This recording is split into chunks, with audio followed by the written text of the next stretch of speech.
আমি যারা গ্রামের মানুষ, যে ভাইটা কৃষক, যে ভাইটা ভ্যানওয়ালা, যে ভাইটা দোকানদার, তার জন্যই বলবো যে আপনি যে সারাদিন পানি কম খান, আপনার কিডনিটা ভালো আছে। তো কিডনিটা ভালো আছে কিনা এই তথ্যটা আপনি কেমনে বুঝবেন? আপনি বোঝার জন্য তো একটা পয়েন্ট বলি, যে ধরেন আপনার কিডনি ভালো আছে কিনা জানার জন্য এই যে পাঁজর বা এই যে এইদিকে এই অংশটা যদি ব্যথা করে, তাহলে আপনি ধরে নেবেন যে একটা ভেজাল আছে আপনার ভিতরে। সেটা কিডনির কারণেই হোক আর অন্য কোনো কারণেই হোক, তারপরে আপনি কিডনির খোঁজ খবর নেবেন। যদি খাওয়ার রুচি কমে, শরীরে অ্যালার্জি আসে, বমি বমি ভাব হয়, মুখটা ফ্যাকাশে হয়, এই চোখের নিচে পানি জমে, পায়ের পাতায় পানি জমে, প্রস্রাব যেখানে করেন অতিরিক্ত ফেনা ওঠে, এবং প্রস্রাব যেখানে করেন এমন দুর্গন্ধ যে আপনি সহ্য করতে পারেন না, এই ধরনের একটা দুইটা তিনটা লক্ষণ যদি আপনার ভিতরে প্রেজেন্ট থাকে, তাহলে আপনি আজই একটা টেস্ট করবেন।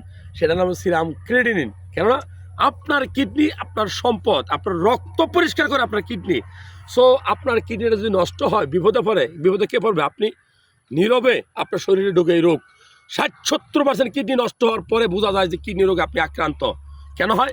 ওই ব্যথার ওষুধ খাইছেন, পানি ঠিকমতো খান নাই, অখাদ্য কুখাদ্য খাইছেন, ঠিকমতো ঘুমান নাই। যাই হোক, আপনার কিডনি ভালো আছে কিনা এই সকল তথ্যগুলো যদি ভালো লাগে শেয়ার করবেন।